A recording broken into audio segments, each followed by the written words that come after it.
Dr. Solomon Passy, thank you again very, very much for the honor you are giving us to visit the Institute for Cultural Diplomacy again. We're really grateful to you for the tremendous support you've shown us over the years as a member of our advisory board, and it's really an honor to have you back. So thank you very much for coming back to the ICD. The honor is all mine, and thank you very much for having me for such a long time on the ICD board. I think this is an organization with impressive past and great future, and I'll be very happy to help this future happen sooner rather than later. Thank you. No, it's always a pleasure to have you here. We'd just love to take the opportunity now to ask you a few questions, primarily about cultural diplomacy and soft power in the European context and beyond. If I may, I'd like to ask the first question. As we all know, the European Union recently was awarded the Nobel Prize, so many really see this as a success story of soft power in its glory. I was just curious, as you see the past of cultural diplomacy during the Cold War and thereafter, what do you predict for the future of cultural diplomacy in the context of EU foreign policy? Will cultural diplomacy play a role in EU foreign policy in the future? And if so, what kind of a role? You mentioned the Nobel Prize for the European Union, and I really was very happy to see this Nobel Prize given to the European Union. My wife and I had the privilege to be part of the official ceremony in Oslo, to see firsthand how the Nobel Prize was given to the European leaders. We were part of Cisco brainstorming on the future of Cisco and the technologies in the next decade. Indeed, there is a very close link between technologies and democracy, and that's why it was more than appropriate to have such a discussion on the technologies on the margins of the Nobel Prize awarding. Indeed, there were many questions in Europe why the European Union received the Nobel Prize. Why? There are a number of arguments, number of pros and cons. Actually, there is one big answer to this question. After the European Union was formed, we have 67 years in which we do not have major war in Europe. We have never had in the history of Europe a period of so many decades in which we do not have a major war. We used to have local wars, but they are also behind us. Now, this is a historic achievement, and indeed the Nobel Prize Committee made a very encouraging for the rest of the world decision to give this award to the European Union, and so I'm more than pleased to see it. Today, the European Union, with this award in hand, has many more opportunities to influence the peace and the decision-making worldwide, and to help many other places democratize. And I think this is our main international mission at this moment, to help other countries to have what we have today. And maybe as a follow-up question to that, I mean, as we talk specifically about the role cultural diplomacy would play, Joseph Nye at Harvard University refers to smart power, in the sense this combination of soft and hard power that needs to be used for really, long-term sustainable foreign policy. Secretary of State Clinton recently said in an interview she's playing multi-level chess, in the sense it's a chessboard on a number of different levels simultaneously. As you look at, let's say, the multi-level chessboard of the European Union foreign policy, what level would cultural diplomacy have, and how would that maybe support the other elements of foreign policy that are maybe more hard, whether it's economic or military? None of these pieces of the puzzle could play a role alone. Of course. We need all of them taken together: military, political, economic, cultural diplomacy, and each of them is of a crucial importance for achieving the final goal. So I would say that the cultural diplomacy is equally important in many aspects as the other three parts, which are more visible, I would say. Okay. I'll let my colleagues have the chance. They wanted to ask a few questions as well. My question is, how has, according to you, the age of polarization affected the West's ability to engage in thoughtful and strategic foreign policy? And does the role of domestic political concerns have a greater impact on the external relations now than it did in previous times? You asked me about the European Union. I understand. Okay. Mostly. What is most important for the European Union at this moment is that we are on the threshold of becoming something different. We got the Nobel Prize, but this is not the end of the story. We're at the beginning of a new period, of a new phase. Actually, this new period of the European Union started in September last year with the opening of the European Parliament, when the President of the European Commission, Barroso, mentioned something which none before them of this rank dared to mention. He mentioned that the European Union should become a federal entity. The federalization of the European Union is indeed a powerful vehicle for upgrading the European Union. And here I see a great role of the cultural diplomacy, because the hard power has nothing to do with the federalizing of Europe. But the soft power, the cultural diplomacy, can do something that nobody else can do, no other actor can do in this situation. We have still political prejudices to overcome in this genius process, and the cultural diplomacy, I believe, is the most powerful instrument to do so. As soon as, along with working with the European Union to get it a federal entity, it means common policy in energy, common foreign policy, which we still do not have, common defense policy, which we still do not have. But in parallel with this, we have to keep an eye on another very important process. This is a process of obtaining a free trade zone between North America and Europe, or between the United States and the European Union. Both are equally valid. So if we achieve one day the North Atlantic or transatlantic free trade zone, TAFTA, this will be a major achievement which will transform the transatlantic area into a major player on the world scene.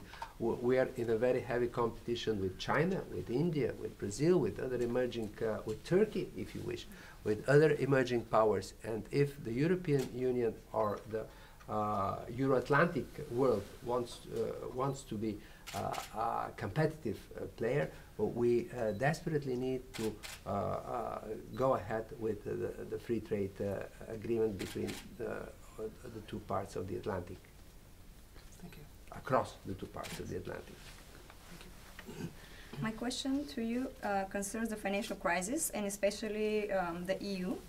What do you think are some of the fundamental weaknesses of a common European currency? And second question, how do you think the European Union can resolve the differences between its member countries in order to address these problems? The magical word which is answer to both questions is federalization.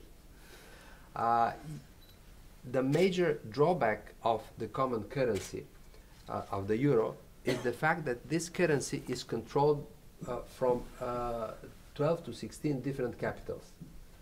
This is not possible to be done.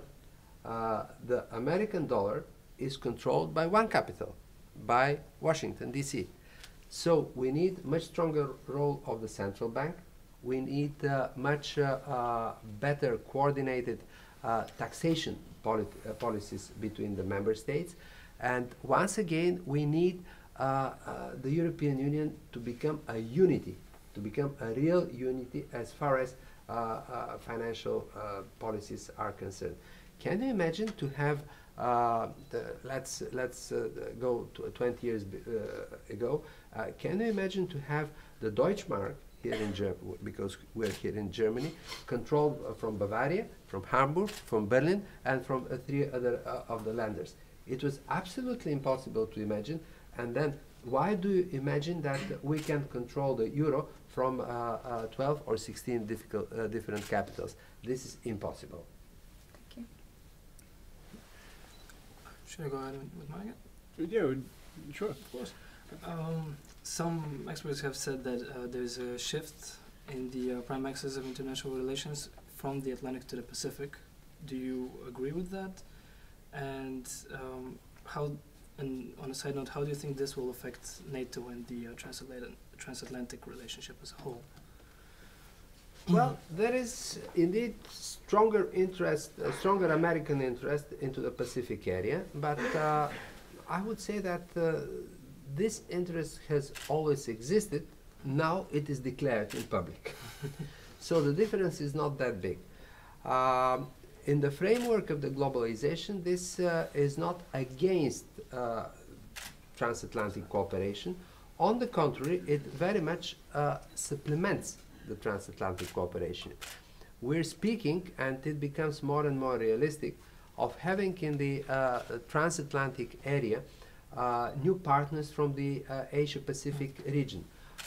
We're very much open to establish cooperation, and I would say even more than that, to invite for membership in NATO countries like Japan, Korea, Australia, New Zealand. And this will reinforce NATO and transform it into a global actor, which in fact it is. But we need the world recognition that this is the global actor as far as security matters are concerned. Thank you. And my questions also concern security.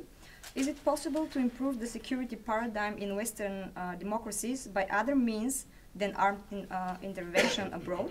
And do you see a role for cultural diplomacy in fostering understanding between communities that mistrust each other? It is the cultural diplomacy which will bridge these communities much better than arms. It is very difficult to make bridge through arms. The arms are aimed to keep borders, Separated. not to make bridges. And so the cultural diplomacy is the one that throws bridges across the differences. And I have witnessed the efforts of Mark Donfried and his team from the Institute for Cultural Diplomacy in Israel, when they invited me for a meeting with President Peres and a number of representatives of the Arab community in and outside Israel, in Israel and the Palestine territories. I saw Mark trying to build successful bridges between the different communities in this land of millennium-old conflicts. And it works, but it requires passion.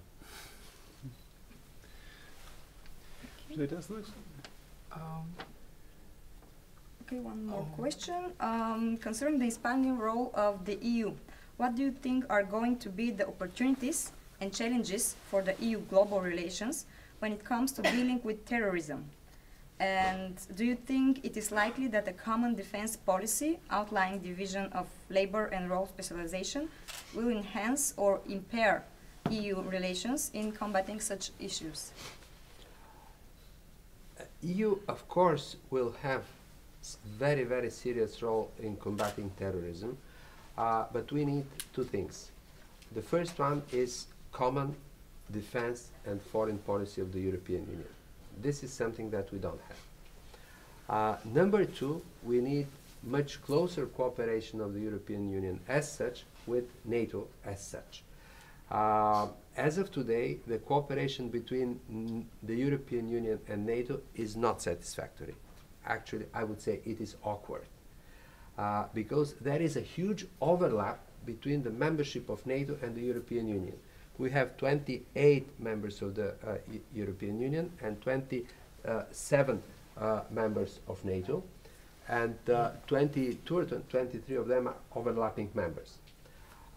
In the same time, if the European Union is consistent, will ask for a separate EU seat on the North Atlantic Council, as we want for EU seat on the United Nations. If we, the European Union, want a separate seat on the United Nations, it is much more logical to ask for the same thing within the Atlantic family, where the overlapping of membership is significant. So this is the main prejudices that we shall have to overcome from the side of the European Union, and stretching an open hand and asking for much closer cooperation with NATO. Thank you. Okay. Let me pose the next question then. Some experts have proclaimed a coming shift in the prime axis of international affairs from the Atlantic to the Pacific. Do you agree with this? And how will the coming multi-power world affect NATO and the transatlantic relationship? I will give you a very simple example how the European Union could be more effective and more efficient and more impressive in its performance in the Pacific.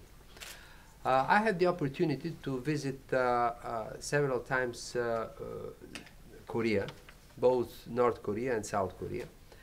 And I realized what huge potential there exists for EU intervention in the democratization of North Korea. What they need in North Korea is, first of all, information. I myself happened to live for 33 years in a communist country, and I know that the basis of dictatorship is lack of information. The information is the killer of any democracy. North Korea is the most isolated country I have ever visited, I have ever seen, I have ever read of. I had the opportunity to know more or less countries like Cuba, Libya, Iran, Burma, but North Korea is by far the most isolated country ever.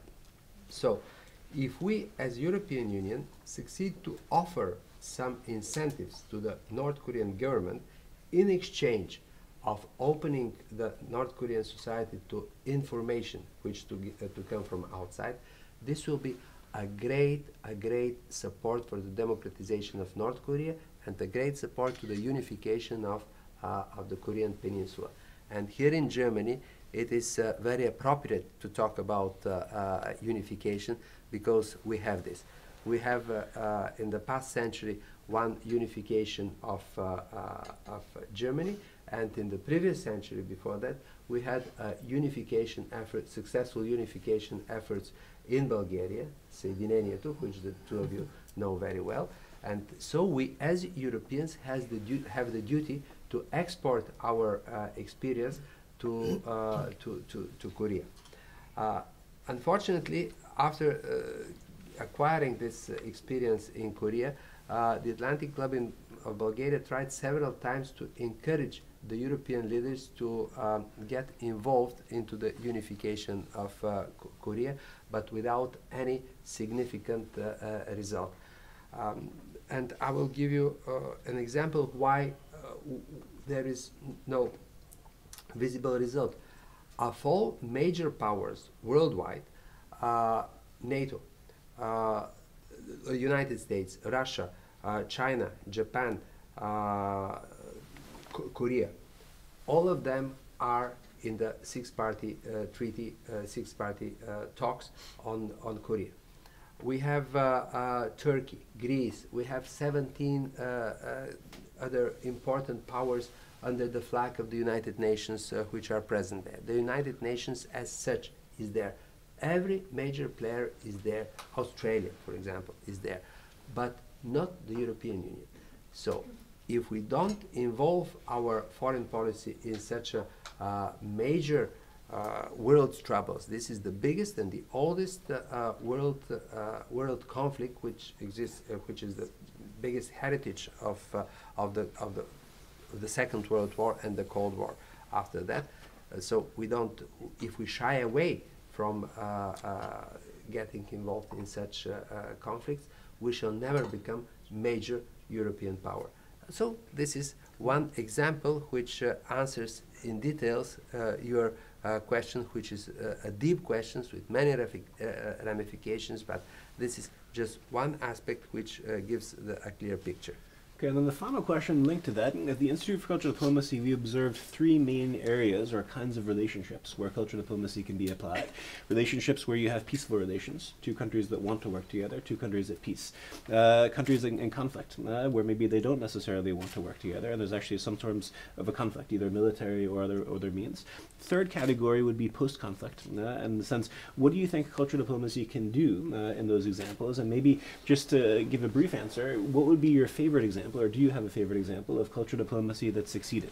And you can pick one of those relationships, you don't have to answer all of them, but where you've seen cultural diplomacy really worked in that particular case. Do you have maybe one or two examples? There was a very interesting dispute territorial dispute between Chile and Argentina. Okay. Territorial dispute.